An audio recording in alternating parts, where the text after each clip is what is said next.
Você já viajou para um lugar de elevada altitude ou pretende viajar? Por exemplo, Monte Everest, Cusco, La Paz, Livino, Sierra Nevada, entre outros. Se sim, fica ligado no que vou te passar. O que as grandes altitudes fazem no corpo humano e como os atletas a utilizam para aprimorar, é claro, o seu desempenho esportivo. Vejam, o corpo passa por adaptações fisiológicas incríveis quando exposto a altitudes elevadas. E isso inclui mais do que apenas a criação de células sanguíneas extras. Sou o Hugo Cano, fisiologista pelo Comitê Olímpico e a clínica Move to Health. E algo que gostaria de falar para vocês é que muitas vezes as pessoas dizem que o ar é mais rarefeito ou que há menos oxigênio em altitudes mais altas. Mas isso pode ser um pouco enganoso. A porcentagem de oxigênio na atmosfera permanece a mesma. Cerca aí aproximadamente de 21%, seja ao nível do mar ou no topo do Monte Everest. O que realmente muda é a pressão atmosférica total. Essa redução da pressão atmosférica, especificamente a pressão parcial do oxigênio, leva aos problemas ao quadro de hipóxia, que ocorre em elevadas altitudes. De forma mais ilustrativa, ao nível do mar, a pressão parcial de oxigênio é de aproximadamente 159 milímetros de mercúrio. Em altitudes mais elevadas, por exemplo, no cume do Monte Everest, a 8.849 metros, a pressão parcial de oxigênio é de apenas aproximadamente cerca de 50 milímetros de mercúrio, o que é quase 3 vezes menor do que o nível do mar. E isso significa que, com menos pressão, menos oxigênio sendo empurrado para dentro dos nossos alvéolos e para a nossa corrente sanguínea, resultando justamente em um quadro de hipóxia, que são baixas quantidades de oxigênio chegando aos tecidos, entre eles principalmente nosso tecido muscular. Então, sabendo disso tudo, o que exatamente seu corpo faz quando é exposto a altitudes mais altas? Em diversas situações e estímulos, e nas elevadas altitudes não é diferente. Passamos por adaptações fisiológicas agudas e crônicas. Vamos começar pelas adaptações fisiológicas agudas. Ao ser transportado imediatamente para uma altitude elevada, seu corpo teria respostas fisiológicas iniciais. Você notaria um aumento na sua frequência respiratória, respirando mais vezes e mais intensamente. Sua frequência cardíaca também é um outro fator que aumentará. A ideia é compensar a menor pressão atmosférica onde o oxigênio não está sendo forçado para o corpo de forma tão eficiente. Há também uma redução inicial no volume plasmático, que é a porção fluida do sangue, que ocorre em horas e continua por dias a semanas. Isso ajuda a concentrar as células vermelhas do sangue restantes, aumentando justamente a capacidade de transporte de oxigênio por unidade de sangue.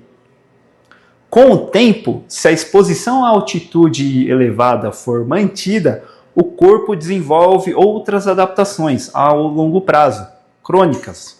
Um processo conhecido como aclimatação. Já ouviram falar? Então, falando em aclimatação, listei 5 adaptações para vocês. A primeira: aumento das células vermelhas do sangue. A hipóxia é o principal estímulo para o aumento da produção de células vermelhas do sangue.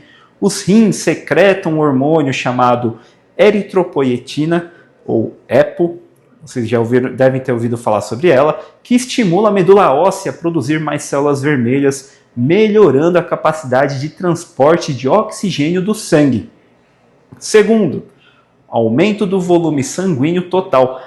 Além do aumento da produção de células vermelhas, há uma redução inicial no volume de plasma. No entanto, o corpo aumenta a produção de hemácias, elevando o volume sanguíneo total e a capacidade de transporte de oxigênio. Essa alteração é fundamental para essa aclimatação e logo para a melhora do desempenho esportivo em ambientes com pouco oxigênio. Terceiro, temos o crescimento de capilares sanguíneos.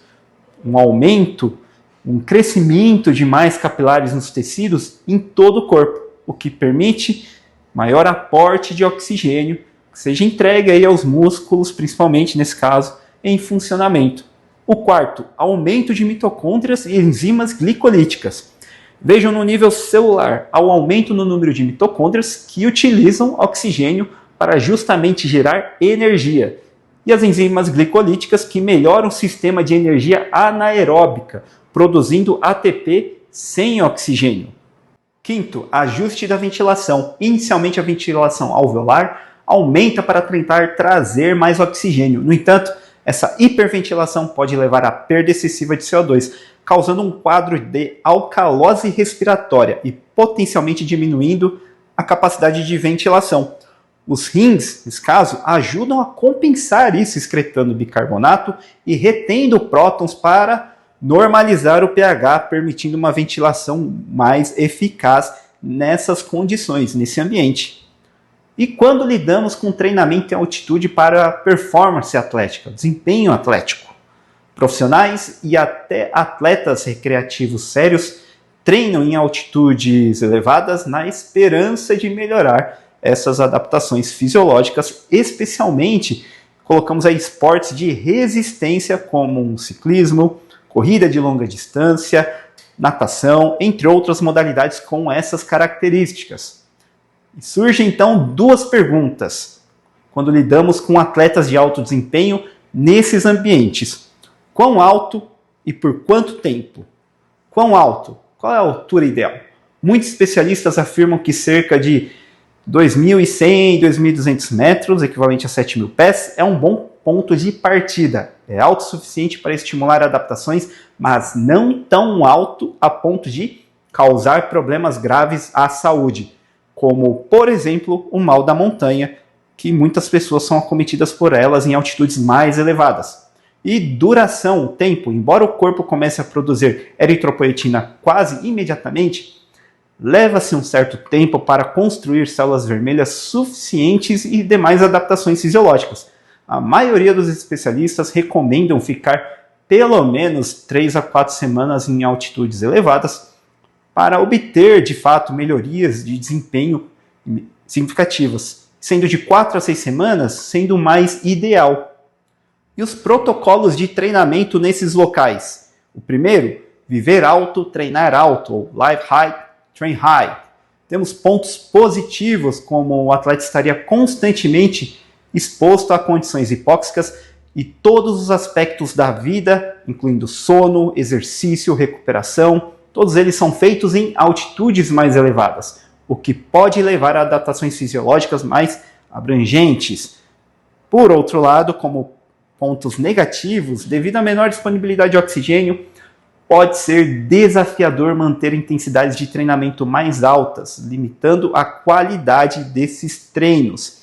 A exposição constante também pode levar a aumento da fadiga e tempos de recuperação mais lentos. Um segundo é o viver alto, treinar baixo, live high, train low. Como pontos positivos, esse atleta viveria em uma altitude mais elevada, mas treinaria em uma altitude mais baixa. Isso permite manter uma intensidade de treinamento mais alta durante as sessões de treino, devido à maior disponibilidade aí, esse aporte de oxigênio para o corpo, potencialmente levando a melhores ganhos de desempenho de maneira geral. Essa é uma estratégia de treinamento em altitude que tem mostrado melhorias mais confiáveis no desempenho, principalmente aí de resistência. Por outro lado, pontos negativos, temos a desvantagem logística, pois exige que a altitude mais alta esteja próxima o suficiente para esse atleta se deslocar regularmente para altitudes mais baixas.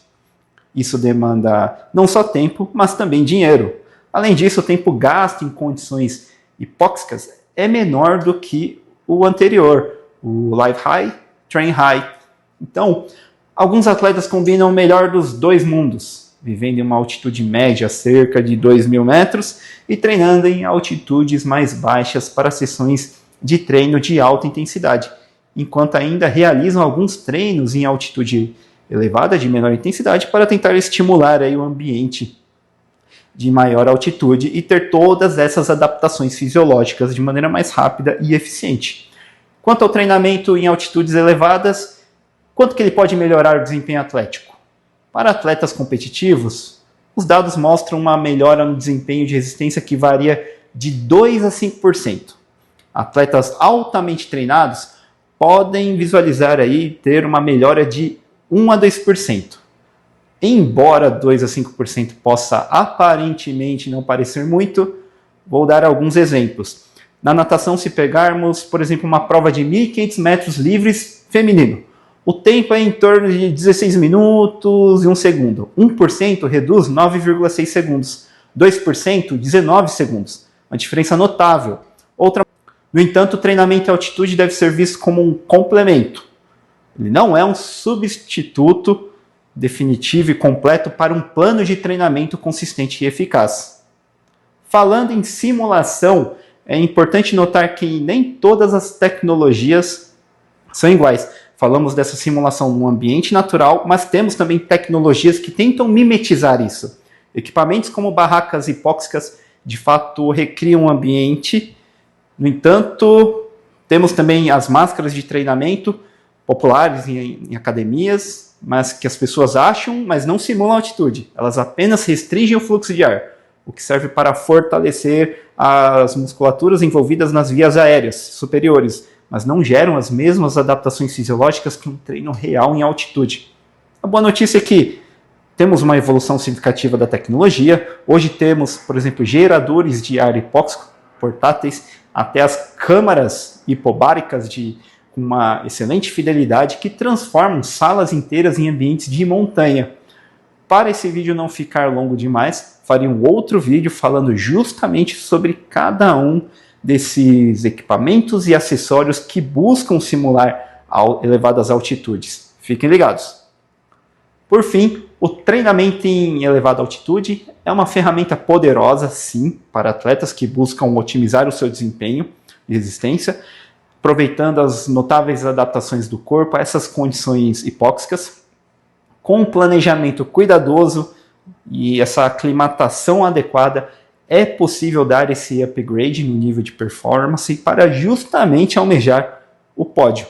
Se quer se tornar um expert nesse e demais assuntos da fisiologia do esporte, temos diversos serviços para vocês, desde o meu livro digital em Fisiologia do Esporte até as consultorias, mentorias nessa área, onde oferecemos todo esse conhecimento e suporte de maneira personalizada e individualizada, ou seja, focamos em suas reais necessidades. Deixarei os links aqui na descrição.